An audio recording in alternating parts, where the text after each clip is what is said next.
In this lesson, you'll learn the difference in what the terms high-key and low-key lighting mean. These terms originated in the movie industry, where the main light illuminating the subject was referred to as the key light.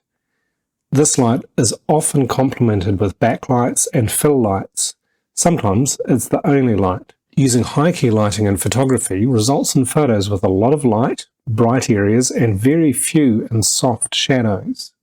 The main light is usually large and bright, spreading light all around what you're photographing.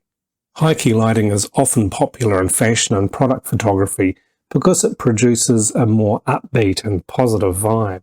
For high-key light images, you want to have as much light as possible. This will help eliminate the shadows and illuminate the background. Use a white or a light-coloured background for these photos. High-key photos are about bright, fresh feelings. Making sure there's as few shadows as possible produces images that are clean and energetic looking. To most effectively achieve this look, it's best to work with more than one light source or one light and some reflectors.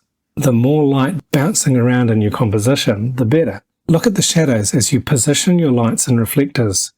Move them around or move your subject around until you find an angle where there's minimal shadow on your subject and on the background. When you're taking photos outdoor on a sunny day, it's pretty easy to set up a high-key light photo. Position your subject so there's a well-lit, light-coloured background behind.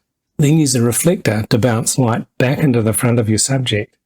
You can use any white or light-coloured surface as a reflector. Even a sheet of newspaper can work reasonably well. Having a light-coloured background that has a lot of light on it certainly helps. Tend to set your exposure so your subject and most of the composition is a little overexposed.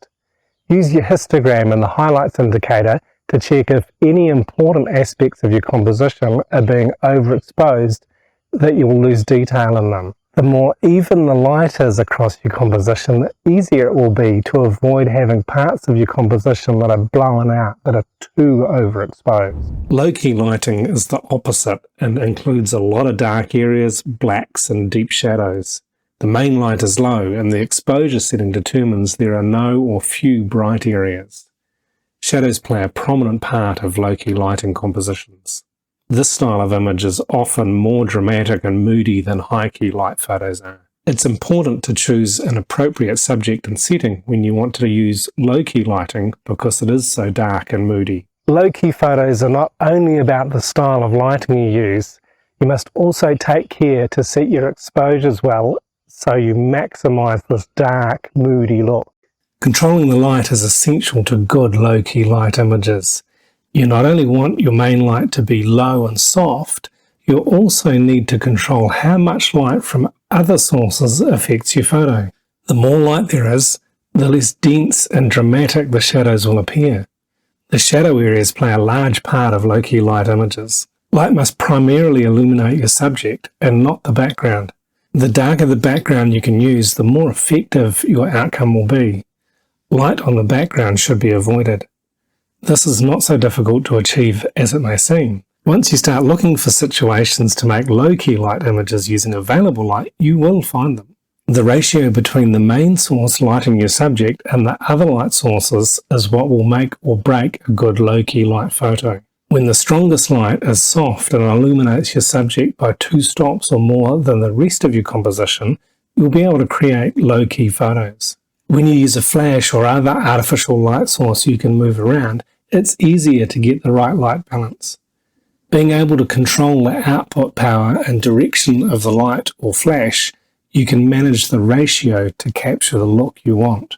You can then regulate how the light falls on your subject and how the shadows look. Set your exposures so the meter is reading that your photo will be underexposed. To achieve the darkest, moodiest low-key light photos, you don't want to be letting too much light affect your sensor. The best low-key photos have some small areas of the main subject that are well exposed. The aim of this challenge is to take some high-key and some low-key photos. If you can only manage one or the other, do your best with it. It can be difficult if you don't have enough control over your light source. Place your subject on a white background. Bring your light source back in so it's close to your subject again. This will make the light more even over your subject and help reduce or eliminate any shadows. Use something to help reflect light back into your subject. A few sheets of plain white paper, white napkins, or anything that will reflect light can work. The more shiny the surface, the brighter the reflected light will be. You can experiment with different things you have around you. Using anything that is a strong colour will reflect coloured light onto your subject, so be aware of this. Experiment as much as you like. Move your subject in relation to the light. Move the reflectors around and try to minimise the shadows as much as possible. If you have time, take some more high-key light photos outdoors on a sunny day. Find a light-coloured or white background that's in the sun. Position your subject so they're in front of the background. Use something to reflect light back into your subject to eliminate shadows caused by the strong sun. This can be a very effective way to light a high-key portrait outdoors. You can also use a flash as a fill light to reduce the shadows if you have one. Set your exposures to be a bit overexposed. This will help reduce any shadows and make the overall image feel bright and fresh. Start with the same setup you used using a dark background. Try to make the light source even lower and get the shadows to look as dark as you can. Experiment with where you place the light.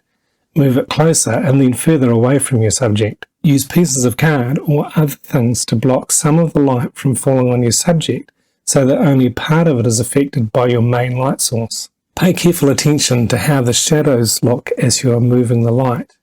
Shift it from left to right and then back again. Watch what's happening as you do and take photos with the light in different positions. It's going to create more interesting shadows in some places than in others. Use your spot meter to read the light from the brightest area of your main subject and then underexpose it by about one stop. You'll need to experiment with your exposure settings to discover what works best for the lighting setup you are working with. To use either of these techniques, you need to have a reasonable amount of control over the lighting.